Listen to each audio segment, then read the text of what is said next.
The last chapter, chapter 10. We can't just show up at the guy's house, Josh said. He just sent me the whole thing. But we have this x-ray for proof, Dink said, and that autograph book.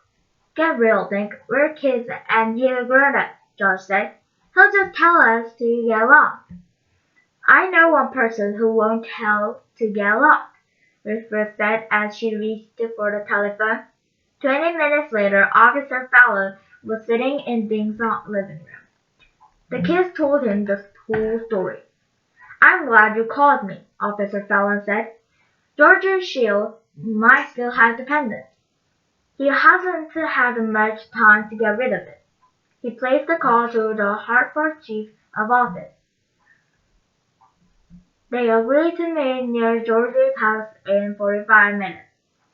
Dink, should we come along to identify this guy? Officer Fallon said. Hurry folks home. They went out, Dink said, but I can leave them a note telling them I'm with you. Dink looked at Josh and Ruth. Can they come too? They solved the mystery too, he said. Officer Fallon grinned. Sure, we'll all go, he said. I wouldn't want to break up the gang. 2 Hartford police cruisers were waiting when Officer Fallon pulled up to the corner of Laurel Street. The kids waited in the back seat as Officer Fallon talked with the Hartford officers. You ready, Dink? Officer Fallon asked when he came back with his cruiser. Dink nodded. His stomach was slipping like a fish on a line. Let's go, Officer Fallon said. The other guys will be around back, in case Georgie decides to leave that way. Officer Fallon drove slowly up Laurel Street and stopped at number 13. The house was old and made of brick. One shutter was hanging crooked and the lawn needed mowing. All the shades were pulled down. Officer Fallon and Dink walked up to the door. Dink was holding the envelope with the X-ray inside. His legs felt like cooked spaghetti. The man who answered the door was wearing jeans and a t-shirt. He was barefooted and eating a donut. But Dink recognized him. It was the doctor who had been in the first aid tent the day before. It's him, Dink whispered. Mr. Shield, is it? Officer Fallon said. Georgie Shield swallowed nervously. Who? Officer Fallon held out the autograph book. Did you lose it? Georgie looked at the book. I think so. Where did you find it? Pembroke Gwyn had it, Officer Fallon said. She was signing it for you when you grabbed her diamond pendant yesterday. Then you hid the jewel in this boy's bandage so you can sneak past the cops in Bushnell Park. You removed it at the hospital when you took X-rays. George Shield nearly dropped his donut. His mouth opened shut, but said no words. Nothing to say, Mr. Shield? Or should I call you Dr. Fleming? Officer Fallon said. Maybe this will help you find your tongue. Officer Fallon nodded to Dink, who held up the X-ray.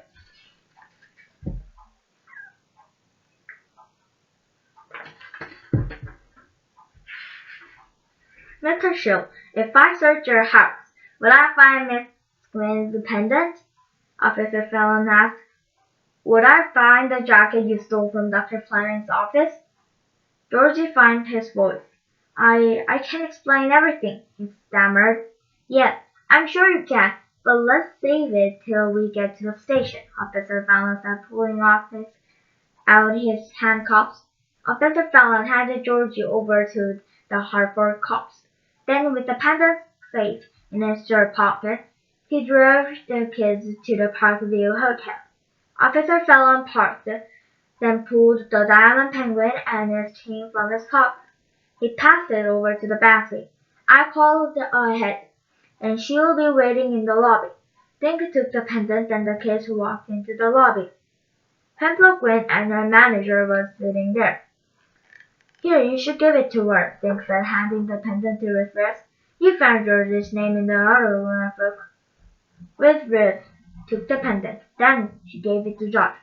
You figured out how to find him, she said. Go ahead. Pembroke is waiting. Pamela grinned, and Hans stood up and smiled. Josh gulped and handed the diamond pendant to Pamela. "Thank you so much," she said. "How did you ever find it?" "We found a name inside the autograph book," Ruth explained. They told the whole story, and Dink showed her the X-ray.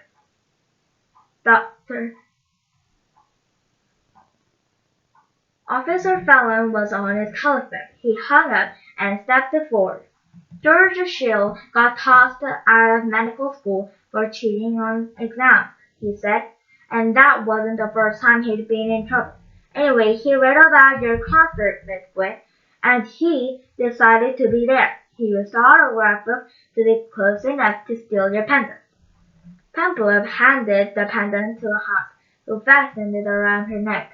Georgie went to the first aid tent and told the medical student on duty, and he was back at the hospital. Officer Fallon went on. Of course, Georgie was wearing Dr. Fleming's stolen jacket and name tag, but the other guy believed him. After that, Georgie was waiting for your intermission. Pamela smiled. "That pendant means a lot to me," she said. "Hans gave it to me when we were married." Josh gasped at the big, fierce-looking match. "He's your husband?" Josh asked. "We saw him go into a jewelry shop. He looked all sneaky, so we thought he might be the thief." Pamela poked her husband. "Why were you sneaking into a jewelry store?" she asked. Hans grinned. "I was trying to buy you a new penguin pendant," he said. Pamela gave him a kiss. Then she kissed Dink, Josh, and Ruth too. And that is the end of the book. So, the real thief wasn't Frank, the hot dog man, or the woman with the yellow hair. It was George Shield, who pretended to be Dr. Fleming. Okay, so next time I'm gonna redo The Unwilling Empire. Let's read this part. Play ball. The whole town has turned out to watch the Green Lawn Woman Challenge, the men in the charity baseball game, and to see Mr. Pocket's prize, the baseball collection. But sometime during the game, the balls are stolen. The police suspect the umpire for full game. Can Danger Josh and Ruth prove he's innocent, or is it strike 3 for the Green Lawn ump? So, we're gonna read chapter 1 next time. See you later with chapter 1 with the new book, The Unwilling Umpire. Thank you.